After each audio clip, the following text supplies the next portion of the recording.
2004 সালের প্রথম রমজানেই 500 পর্যন্ত লোক দিয়ে আমাদের কার্যক্রম শুরু হয়। পরে 600, 700, 1000, 1200, 1500, 2000।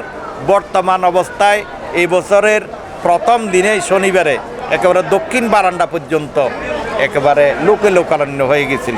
এখানে এই ধরনের অনেক বড় আয়োজন এই আন্দরকিল্লা শাহী জামে মসজিদের পক্ষ থেকে হয়। শুনছি, দেখছি, বিভিন্ন যোগাযোগ মাধ্যমে দেখি।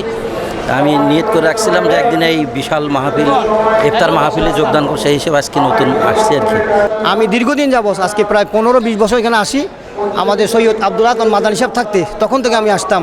আনোয়ার হোসেন তাবরি জাবানি মাদানী থেকে শুরু হয়েছে। আমি প্রত্যেক বছর আসি।